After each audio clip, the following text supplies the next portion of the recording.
religion is stupid. I don't know why you're so on me to go to this place. Mom, just leave me alone. These were some of my responses when my parents asked me to go to Chinmaya.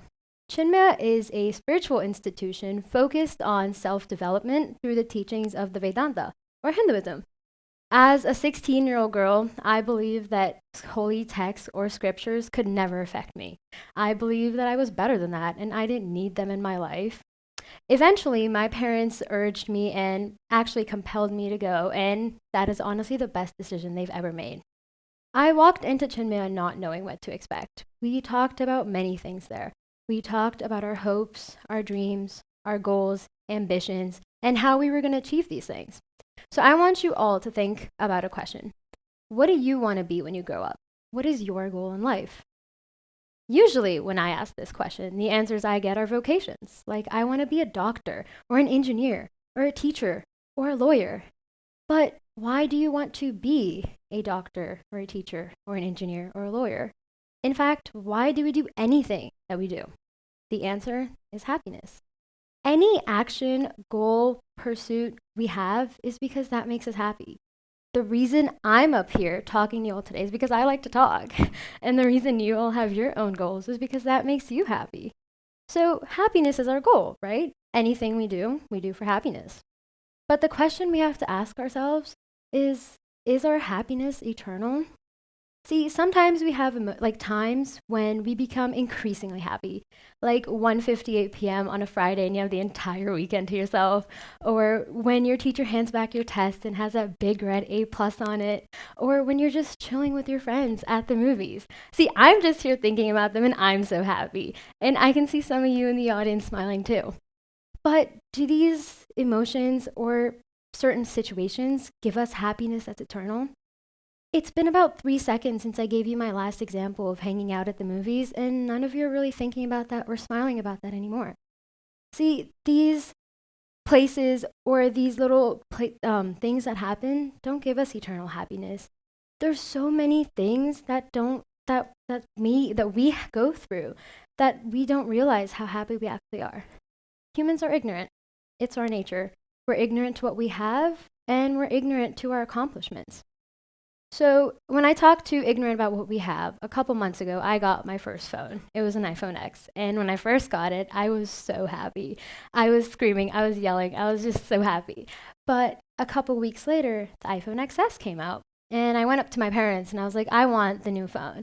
My parents were like, you just got a phone. Like, why do you need a new one? And I was like, because I need it. It makes me happy. But did that really make me happy? See, I used to think that getting the new phone or getting that outfit would make me happy, but I was only happy about it for about 5 seconds. After that, I didn't care anymore. We usually associate things, people, or actions as to what give us happiness, but actually, that isn't what gives us happiness at all. We're so ignorant to what we have and ignorant to what we've done, and in this world we live in, it's so hard not to be. This world moves at such a crazy, fast pace. Everyone is trying to be better than the other person. We're all trying to be the best student or the best teacher or the best football player or you name it. And we forget to actually take time to realize our accomplishments. Why don't we all just take a step back and look at everything you've done rather than what you haven't done? See, we're ignorant to that. We don't realize it. And that's our nature. So the Vedanta actually says something very different. It says, stop seeking happiness in external or depending on anything else for the happiness that's actually within you.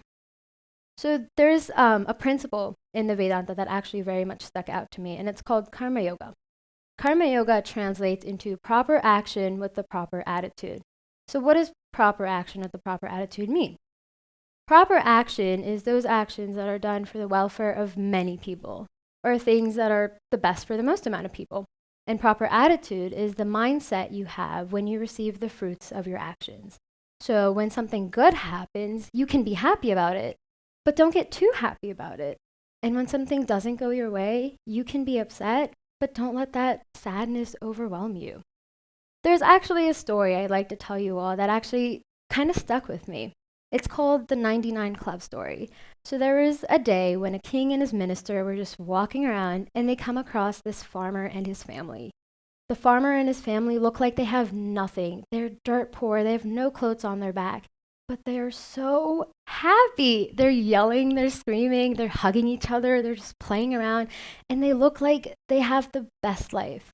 So the king looks at his minister and he goes, how come these people who have nothing happier than I am when I have everything I could possibly want in this world? The minister says to the king, sir, if you want to realize, make them part of the 99 Club. The king is like, what is this 99 Club? The minister says, you'll figure out. Just take a bag and put exactly 99 gold coins in it and leave it at the farmer's doorstep. And the king does exactly that. He leaves the bag of exactly 99 gold coins in the front of the farmer's doorstep. The next day, the farmer wakes up and he finds this bag and he is screaming and yelling with joy. He's like, oh my God, I have 99 coins. I don't have to work a day in my life. He's screaming, he's yelling, and his whole family is so happy. But then he thinks, how come there's only 99? 99 is such an odd number. Why didn't they just give me one more and make it 100? I want to point something out to you all right here. We're all like the farmer. Whenever we do get something, we ask for the next best thing and we don't realize that what we have is actually great itself. The farmer started overworking himself for that one extra gold coin instead of appreciating the 99 that he had. And a couple months went on and the farmer was walking around with his minister again. This time they run across the farmer and his family and they look stressed, upset, frustrated. There's no love between them at all. We have to be like the farmer before he received the 99 coins rather than after. And truthfully, we're all usually like the farmer after we receive the coins. So how does karma yoga play into all of this? Karma yoga is something that changes your mindset a little bit so you understand or comprehend what you have and you're not actually ignorant to this. So for example, if something does happen to go your way, you're super happy about it, but you're like, okay, this is good. Now I'm happy about it, but I can't let this overwhelm me, right? Or you realize that your happiness doesn't come from anything that's not within you. So there's another thing I'd like to tell you all today. So let's imagine I have a candle and I light this candle. I'm not going to actually light it because that would be a fire hazard. So you can all see the candle, right? But what if I cover the sides of it? You are no longer able to see the flame. The candle is still lit. You just can't see it because it's being clouded by something. See, we are all like the candle and we have this eternal flame. This eternal flame is our happiness. Happiness is our nature. It is not our goal. It is not our purpose. It is not something we strive for. It is our nature.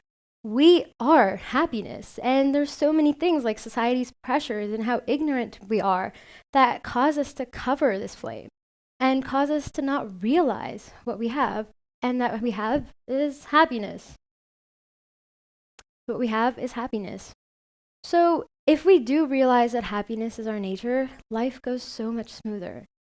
I, through karma yoga and following this principle of proper action with a proper attitude, found out that happiness is my nature.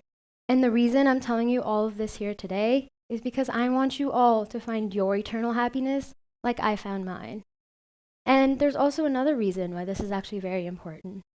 Humans think we're on top of the food chain. We think we're the alpha or no one else is better than us. But that's actually not true.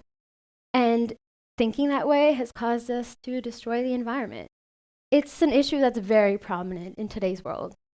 So by destroying the environment, we've harmed so many creatures, not just ourselves, but everything around us. And I like to compare mankind with a fabric.